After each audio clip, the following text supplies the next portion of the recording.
wassalamu ala asrofil anbiya'i wal mursalin wa ala alihi wa ashabihi ajma'in amma ba'd. Perkenalkan, saya Rayhan Akbar Hidayat, NIM 191030428, mengambil mata kuliah Hukum Internasional kelas A. Pada kesempatan kali ini, saya akan mempresentasikan materi terkait dengan hukum diplomatik dan konsuler untuk memenuhi tugas ujian akhir semester mata kuliah Hukum Internasional Prodi Ilmu Hukum Fakultas Syariah dan Hukum UIN Sunan Kalijaga Yogyakarta. Baik, untuk pembahasan pada kali ini terkait dengan hukum diplomatik dan konsuler, setidaknya terdapat 6 topik bahasan. Yang pertama yakni pengertian, kemudian sejarah, kemudian pembentukan utusan, kualifikasi utusan, hak-hak, dan akhir perutusan.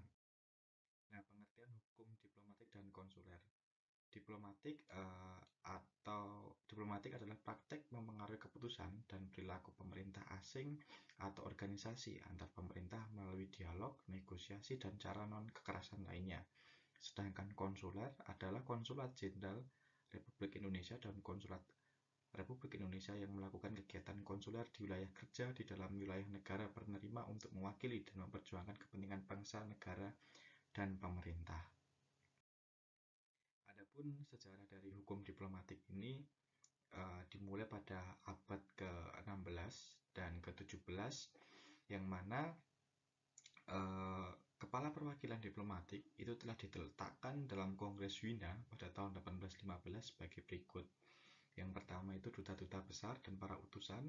Kemudian yang kedua itu ada minister plenipotentiary dan envoys extraordinary. Kemudian yang ketiga itu kuasa usaha.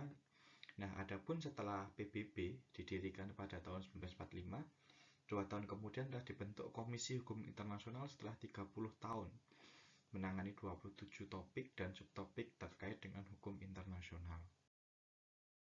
Nah, pembentukan utusan diplomatik dan konsuler ini setidaknya terdapat 4 poin. Yang pertama, yaitu berkaitan dengan kedua belah pihak saling tukar informasi tentang akan dibukanya perwakilan atau utusan oleh Departemen Luar Negeri masing-masing negara. Kemudian yang kedua itu mendapatkan persetujuan dari negara penerima. Kemudian yang ketiga, diplomat atau konsuler yang akan ditempatkan menerima surat kepercayaan yang ditandatangani kepala negara pengirim. Kemudian yang keempat itu surat kepercayaan diserahkan kepada kepala negara penerima dalam suatu upacara yang diwakili, yang mana upacara tersebut terdapat sebuah pidato kenegaraan. Nah, kemudian terkait dengan klasifikasi utusan diplomatik dan konsuler.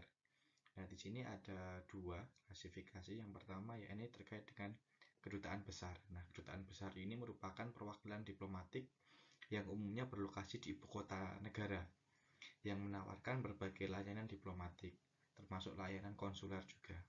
Nah, contohnya itu KBRI di Kuala Lumpur, Malaysia, dan di negara-negara sahabat lainnya. Kemudian terkait dengan komisariat tinggi, perwakilan untuk sesama negara anggota Persemakmuran Bangsa-Bangsa. Nah, contohnya ini komisariat tinggi Malaysia, London, Britania Raya. Nah, klasifikasi utusan, kemudian yang selanjutnya. Di sini terdapat 4 klasifikasi. Yang pertama, perutusan tetap atau misi permanen, yakni perwakilan diplomatik untuk suatu organisasi internasional, utama seperti halnya PBB, dalam contoh perutusan tetap Republik Indonesia untuk PBB di New York. Kemudian ada konsulat jenderal, yakni perwakilan diplomatik yang terletak di kota besar, biasanya selain ibu kota, yang menyediakan berbagai layanan konsuler. Contohnya seperti halnya konsulat jenderal RI atau KJRI di Johor Bahru, Malaysia.